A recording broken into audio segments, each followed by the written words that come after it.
here. You're on the floor. I'm sorry about that. That's all right. You're going to like it. Get a lot of weird compliments doing stand-up comedy.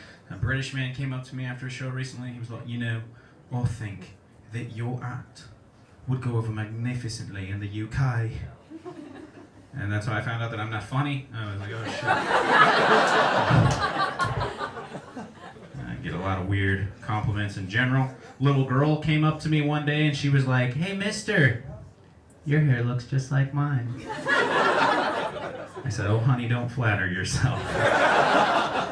Tell your mom to brush that shit. Brush your children's hair. That's all I'm saying. I am aggressively losing this hair, whether or not it looks like it from there, where you're sitting. I know that when I pull my hair back, it's thinning so badly that I look like I'm trying to sell sex that no one wants. That's not a good look. There we go. It sucks when you're losing your hair, especially when you're a generous guy. Like, I'd give you the hair off my back. But that's not going to do anything for either of us, I feel like. I'm originally not from the Bay Area. The Bay Area natives here, is that a thing that still exists? Okay. How far away? Oakland. Oakland. Anybody else? Anybody top Oakland?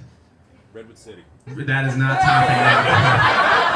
That is not topping Oakland. I love the Bay Area, though. It's a lot different than where I'm from. Where I'm from is kind of dangerous, kind of hard to make your way without getting in trouble at a young age. I'm originally from South Central, Kansas. And, quite a place, let me tell you. Not worth visiting. And it's crazy, like I had to get used to the price of living here because I used to pay $650 a month to live in a 3-bedroom house by myself. And now I pay about $1,000 a month for a room that is about the size of the stage. I can barely fit all my emotions in there. It's rough. I did get a call from my bank recently.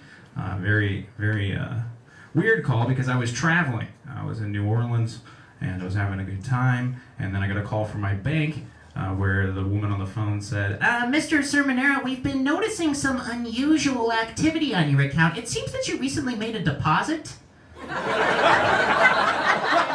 This is fucking rude. I'm trying to enjoy myself, and you're going and fucking it all up. I have a hard time keeping a job. I don't know if you can tell by looking at me, but I'm not exactly employable at this point in my life. I think one of my biggest problems is that I run on local microwave time. That just means that I have been to work an hour early, also been to work an hour late. And one time it was blinking 12 o'clock in my kitchen, so I just stayed home and ate lunch all day. It was, I am not what you call a productive citizen. That is not something that I do. The last real job that I had, I worked at a juice bar here in San Francisco, California. I don't know if you know anything about San Franciscans and juice baristas, but they treat them as if they are some sort of juice shamans. It's amazing.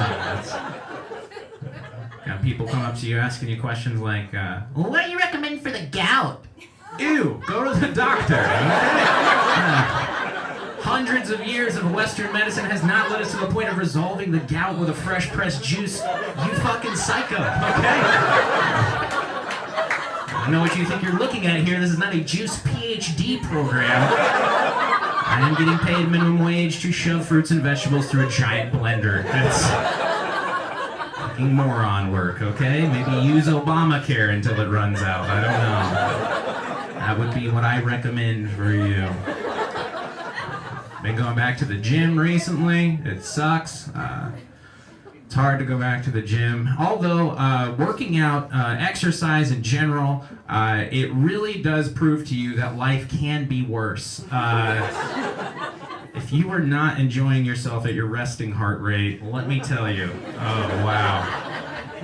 Jesus Christ, that's horrible. I did find out that smoking weed before you go to the gym is actually the best way to not go to the gym. That is what I said. That's a really good one. I graduated from college in 2008 with a degree in advertising. And instead of a job, all I got was the uncanny ability to write jingles about depression. Yeah. Like the best part of waking up is going back to sleep.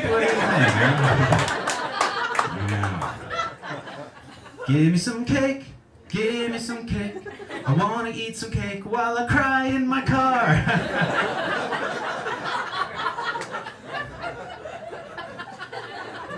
Ba-da-ba-ba-ba, I'm struggling. Oh, hey, it hurts right here.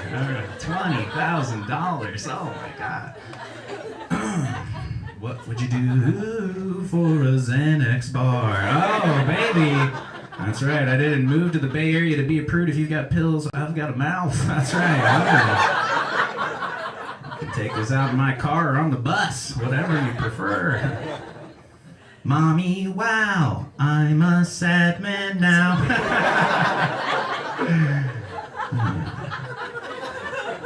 Clinical depression, clinical depression. Clinical depression is real until you fucking die.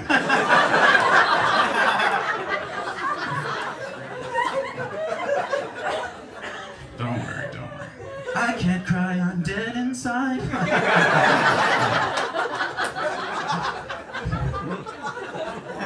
I was doing this bit in front of an audience recently. There's a woman really close to the stage. She looked at her friend. She was like, "What's wrong with this guy?"